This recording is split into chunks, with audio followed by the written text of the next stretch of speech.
My channel is dying. I know. Say it ain't so. Do you know what I will say though? It's not dead yet. And in today's video, we're gonna come up with a plan. That's right, you and me. I haven't come up with a plan so far. We're gonna make it together to revive my YouTube channel in 2026. Despite some questionable performance of some recent videos, I'm actually feeling really positive. So is Mo. Hi Mo. I'm feeling positive. Mojo's feeling positive. We've got this. She looks a bit scared, to be honest. I'm scared too, babe. My husband is showering with the door open. So I'm so sorry if you can hear that. Who does that? Who showers with the door open? All right. By the way, I can now hear him brushing his teeth. By the way, this video is sponsored by Storyblocks, more on them later. So, up until a couple months ago, my content was actually performing fine. Like I was getting 10,000-ish views on average per video. And then some things changed, and I'm gonna tell you what those things are. The first thing is something that I've not wanted to talk about publicly because it kind of goes against my whole approach to social media and business, which is that I like to control the controllables, and this thing is fully out of my control. So I'm just gonna talk about it because it feels like the right video to talk about it. Essentially, a couple months ago, I noticed that my channel was under attack by bots. Basically, what started to happen was I would upload a video and it would get 2,000 likes within the first 20 seconds of it being live. I'll put some screenshots on the screen. You can clearly see from these screenshots that these videos would have had 200 views, but receiving thousands of likes, which isn't possible because you can only like a video once for each YouTube account that you have. So clearly there was some inauthentic activity happening. Now, hopefully it goes without saying, this wasn't me. This wasn't an intentional thing. I in no way ordered, bought, I'm not even sure how you go about purchasing this type of thing, but this obviously wasn't something from my camp. So I did flag it to YouTube, and I do think we're getting to a place where it's getting a lot better. So I'm hoping it'll be sorted by the end of the year. But that bot issue did coincide with a lot of my content dropping in views. It was kind of dropping anyway. For the past year, I've noticed a real shift. And don't get me wrong, there are so many things I could have done and will be doing differently. So much of this is in my control. But I do feel like I have to talk about every reason why my channel is going through this. And that bot thing is one of the reasons. Because once YouTube sees that you've got inauthentic activity on your account, it will flag it as an account that's buying bots and stuff. So obviously that's not going to help your standing in the algorithm. As I said, I'm hoping it's fixed now, or at least it'll be fixed soon. So yeah, I do think that was a contributing factor. But we don't focus on that here, do we? We focus on the controllables. I just wanted to get that one out. So let's talk about some other stuff that's happened that was all within my control and was just me being silly. So I've been sharing too much content, which is funny because ordinarily sharing a lot of content is a good thing. But I think on my YouTube channel and for my niche, I'm overloading you guys with content. It's diluting the topics because I'm constantly just churning out content about social media and marketing. And I think maybe you guys have gotten a bit sick of me, which is totally fine. There's also been a huge change in viewer habits. So the content that you guys actually want to watch isn't always the content that I'm sharing. You guys don't want all of my content to be me just teaching you stuff. And I know this because you told me. A lot of comments on my recent YouTube video, which was a vlog, was from a lot of you guys just being like, you need more diversity from me and my content, and that you've kind of fallen out of love of the talking head social media advice stuff. Now, that's sometimes a tough pill to swallow. One, because that's what I built my platform on, but also because I see others still share that type of content and it's still doing well for them. So when it comes to my new strategy, I need to find ways to kind of merge the new content that you guys want while still providing the value that I know I provide through talking heads and still making sure that's in the mix. Because also guys, another reason why my channel isn't doing as well, and I actually think a lot of people in my niche are experiencing something similar, is because a lot of my audience aren't interested in social media or marketing anymore. Maybe they followed me a while ago because they were like, yeah, I'm going to become a creator, I'm going to grow my business. And then they actually decided it wasn't for them, or that they know enough and therefore there's no need for my content anymore. Because what I've done is I've built a channel completely based on educational value content. Most of you guys don't watch me for me, you watch me for what I'm teaching. So what happens when you no longer care about what I'm teaching? Right? You stop watching. And I get that. I'm not mad at you. What's even crazier about this is that we're actually at a time where the creator economy is at its peak and interest in the creator economy and social media marketing is massively rising. So it's not that this niche isn't interesting anymore. It's just that the way in which I've been showing up in this niche doesn't seem to be landing as well as I'd like it to. So before we make a plan of action, I want to talk to you about a tool that I'm going to be using to bring my plan to life, which is Storyblocks. Storyblocks is a stock media subscription service, and I have been using it for years. It is the ultimate tool to help you bring your content to life. How it works is you sign up, you pay one set monthly price, and that gives you unlimited access to their entire library of stock media downloads and footage. So this includes videos, images, music, sound effects, special effects, templates, and so much more. If you're watching this and thinking, do I even need a stock media subscription service? Well, I'm willing to bet that if you had one, you'd be able to take your videos to the next level. The example I always like to use is if you think of your favorite vlogger in the world, and if you've ever watched their content and wondered how they captured a certain shot because it looks so cinematic and so impressive, they probably didn't actually capture it. They probably got it from Storyblocks, right? And I'll let you in on a teeny tiny secret. Sometimes in my vlogs, if I have forgotten to capture something like a video of a tube going past when I'm traveling on the underground, I will go to Storyblocks and I will get a video from there to help me bring the story to life. Now, when you get your media from Storyblocks, you're able to benefit from clear-cut licensing, which basically means that you'll be protected at the highest level, and therefore you'll be able to confidently use all of the stock media that you get from Storyblocks without having to worry about things like copyright strikes or licensing issues. Storyblocks also allows you to streamline your workflow and can save people up to 3.5 hours per week. It does this by giving you access to thousands of pre-made templates that you can just plug and play and use in your video content to help you bring your content to life, take it to a next level, but to do all of it with ease. So if you're on a YouTube growth journey just like I am, head to the link in my description to get your hands on unlimited stock media downloads at one set price from Storyblocks. So head to storyblocks.com/Jade Beeson or just click the link in my description. Okay, so we've spoken about how I've ended up in this situation. Let's come up with a plan. Let's move on to more positive conversations. Now, every strategy has to start with a goal, right? You need to have a good idea of what you want to achieve, why you want to achieve it, and by when. My goal for YouTube usually involves some kind of growth goal, but I'm not going to pick a growth goal for 2026. Instead, I'm going to focus on views. So I want to be averaging 20,000 views per video by the end of 2026, which feels like a bit of a conservative goal, to be honest, because I would surpass that in previous years with smaller audiences. However, given where I'm currently at with my channel and given the fact that I've got a bit of an uphill battle ahead of me, I want to set something that I know is realistic and that I can actually reach to really keep me on track. And I feel like that's what that goal is. Also, I should flag that that 20,000 view goal is based on my current audience size. If my audience suddenly grows again and I start hitting 350,000 subscribers, 400,000 subscribers, all of that, then that average view count will need to go up with it. So keep that in mind. I just realized that I have the perfect thing for what we're trying to achieve here. Brand new whiteboard, because I wrote with a Sharpie on my other one, like an idiot. Okay.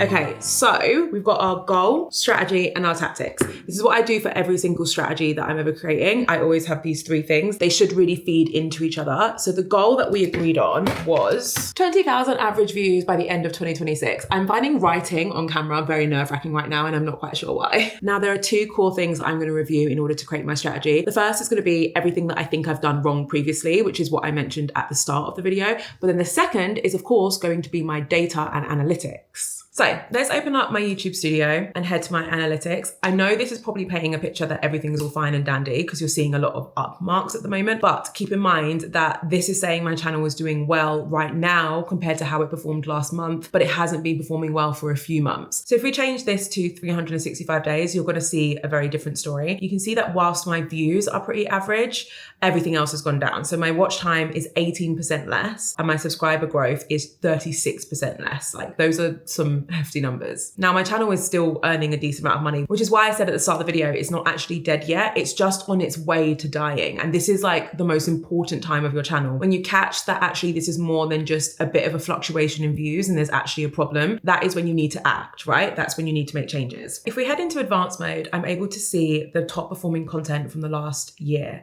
And as I scroll down, what you'll notice is that most of these videos were shared in either 2024 or 2023. I think out of the top 10, maybe only 3 were actually shared this year. And out of those 3, almost all of them were in the first half of the year. So I haven't uploaded a video that's really hit the algorithm running and gotten me a lot of traction in a while. Now, if I pull up a kind of custom chart that's going to show me where my traffic is coming from, so basically where I'm getting my views from, this is a really useful chart to look at because essentially it's going to show how many of my views come from browse features. So that's when you open up YouTube and your video just appears, versus how many comes from YouTube search. So that's when someone searches for a video and your video appears, or suggested videos. So, you know, those videos that pop up on the side of the screen when you're watching another video, that's suggested videos, versus like channel pages. That's my own channel page, external sources, which is like WhatsApp and whatever else, right? So as you can see here, in comparison to 2024, there has been a huge dip. And interestingly enough, the two sources that have dipped significantly are browse features.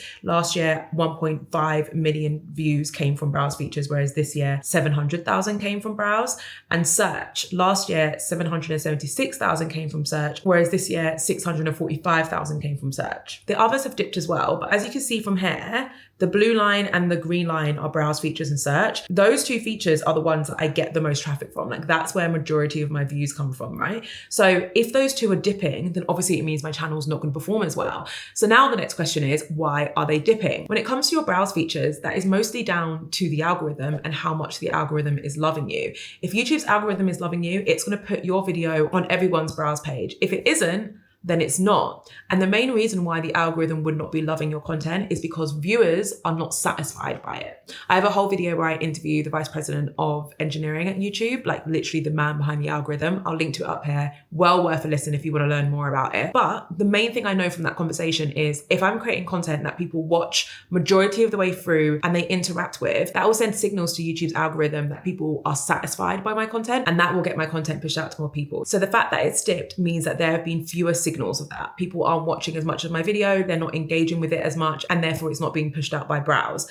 The search one is actually very interesting because that's to do with the topics and how often my videos are appearing in search. And what I've actually noticed, if we go into one of my previous videos, what you're seeing on the screen right now is being provided to me by TubeBuddy. I have the Chrome plugin. There's a link to it below if you want to get it too. And basically what it's showing me is a list of like keywords that people are looking for in relation to Instagram. And it's also showing me what their score is. So basically it's showing me how popular these keywords are and therefore how many people are searching for them. What's wild about this is you can only see one keyword on here that has a score. The score is 99 out of 100, so it's a great score. And that keyword is Instagram's algorithm 2025. None of these other keywords have a good score. If this was a year ago, there would be like 15 to 20 keywords on there that had 100 scores. So there would be keywords like how to grow on Instagram, or how to create reels, should I be uploading carousels, like all of those keywords that people search on YouTube, they would be ranking highly, which would basically mean that loads of people were searching for them. What this is telling me is that people aren't searching for like Instagram tips anymore. They're still interested in Instagram's algorithm at this moment, but broadly, people aren't searching for the content that I'm creating as much anymore, which obviously is going to contribute towards my search traffic massively dipping. Okay, so we've got the context, we've got the search data. So what does that mean for my strategy? So first up, I know it's annoying that I didn't fill out this whole space, but it's because I thought I'd have more to say. Anyway, the first point of my strategy is to do with the formats I'm sharing and also the frequency of my posting. So I'm reducing the amount of long form that I share to 4 to 6 per month. 6 is the absolute maximum. Ideally, I just stick to 4, but sometimes it might need to go up due to sponsorships. But I'm going to really reduce the amount of content I'm sharing because, as I said previously, I think you're getting a bit sick of me, and I think maybe people need the chance to miss me. And also that's going to help me with the next points to do with the topics I'm going to be focusing on. But before we get there, I also want to point out the fact that I'm going to be doing 3 shorts per week. I know I've not spoken much about shorts because they don't do a huge amount for my channel, and I really am a long form gal. And also my short form strategy on other platforms like Instagram and TikTok is actually doing really well. So I'm going to be repurposing shorts for YouTube, but it's not like a core focus, which is why I'm kind of keeping the frequency the same. Also remember, I'm trying to get my long form views up. I'm not trying to grow, so therefore shorts isn't really needed for that. The next point is to do with my content style. So I will be diversifying my content style. So from 2026, there'll be a mixture of vlogs. Yes, I know some of you will be happy about that and some of you will hate it, but I'm just going to trial it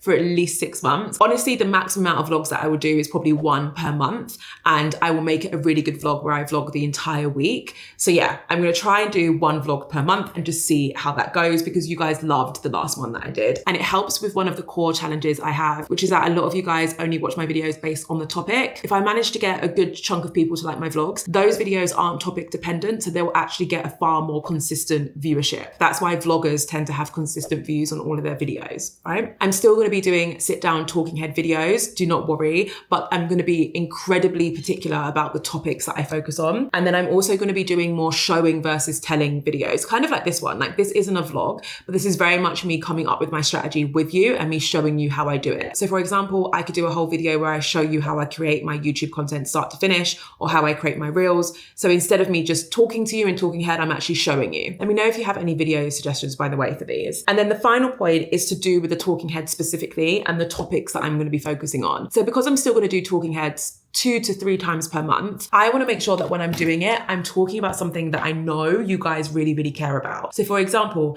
big changes coming to algorithms, significant changes coming to the creator economy or to social media overall, platform updates, just big like industry shifts that I know you care about. That's going to be the stuff that I talk about versus constantly uploading loads of educational content about every single thing that you need to know as a content creator, because I've been trying that and that doesn't seem to be working. All right, let's talk about my tactics. For those of you who don't know, tactics are like the small things that you do that are supposed to support your strategy. So they're like little, what's a good way of thinking about them? Like little hacks or small activities that you do that's really supposed to like supercharge your overall strategy. Now I say your name without the pain behind it. I'm moved on now, I'm not trying to impress you. All right, tactics. So this is making me so happy having this all on one whiteboard. So something to keep in mind with these tactics is that they're going to change. I'm going to try all of these for at least 3 months before I change anything, but just know that if you don't see these in a year's time, like that's why they're a lot more interchangeable than your overall strategy or your overall goal. So in my tactics, the first thing I'm going to do is I'm going to try and do a new series. I don't have a series on my YouTube channel. I do have a couple on my Instagram, and I credit those series to actually being the reason why my Instagram has grown so much recently. So I'm thinking right now that I'm going to do a series called What's Working on Social Media Right Now. Now, it would be a monthly video where I break down basically what's trending on social media. The idea has come from my trend reports that I do on Instagram that are performing really, really well. I have some reservations about this. First of all, I'm telling you what the idea is before I've done it, which means someone's probably going to steal this idea, but that's okay. Secondly, I don't know if it's too broad. Sometimes being platform specific helps, but then I also don't want to be platform specific because then I don't think there's as much content there, and I don't want my monthly series to be about just one platform. So I'm not quite sure if this one's going to work, but I'm going to finesse it and just give it a go. I do think my channel needs some kind of series for sure. Next thing is enhanced editing. So if you've seen my short form content recently, you'll notice that I've created a real style of editing over there with the help of my editors, of course. And I really want to bring a lot of those styles over to my short form, especially with like my hooks. So I want to make sure I've got multiple elements of my hooks at any one time. I want to make sure within the first 5 seconds of my video, I've got multiple visual hooks, multiple written hooks, multiple verbal hooks, etc. I want to really ramp up the editing of my YouTube videos to align with what I'm sharing over on my short form content. Topic research. So previously, because I used to be so in tune with what people were searching for, I would do some topic research, come up with a topic, and then find keywords for that video afterwards. I'm now going to flip that process on its head, and I'm going to do the keyword research first, just to make sure that I'm actually uploading videos that people are searching for. Because as we've established, I haven't really been doing that as much recently. And then some cross promotion. Guys, I don't do this. I know this is important, but I haven't needed to do it for a while, and therefore I've just stopped doing it. And let's be honest, I've gotten a bit lazy. I have other social media channels. I have a LinkedIn, I have an Instagram, I have a TikTok, I have an email list, and I don't utilize any of them to drive traffic to my YouTube, because previously the traffic would come from my YouTube. So what I'm going to start doing more is using automations on Instagram to send people links to relevant YouTube videos whenever I upload a reel, and I do that using ManyChat. I'm also going to look for places to natively mention relevant YouTube videos in my weekly newsletters, because there's always an opportunity for that, and honestly, I'm just missing out on views, traffic, and also like providing additional resources for people. I'm going to start using the community tab to actually promote some of my content and not just to share the odd life update that I've been doing. I'll still use it to share life updates, but I should be using it to tell you guys that I have new great content as well. And last but not least, super old fashioned one, guys, I'm going to link to my videos and my stories. Can you believe that I don't do that? I did in the beginning and then I stopped, I got lazy. Look, we live and we learn, and boy, have I learned this year. Okay, that is my new strategy, guys. Please give me feedback on this video in the comments. You know that I'm trying to make better content from you, so I love to hear from you. Do not forget that you can get access to unlimited stock media downloads at one set price via Storyblocks. Head to storyblocks.com/JadeBeeson or click the link in my description. If you feel like hanging around, I recommend watching this vlog. It provides even more context as to how I'm feeling and how mental life is at the minute. There's even a few tears shed, which I never thought I would do on camera. Thank you so much for watching. As always, I'll see you in my next video.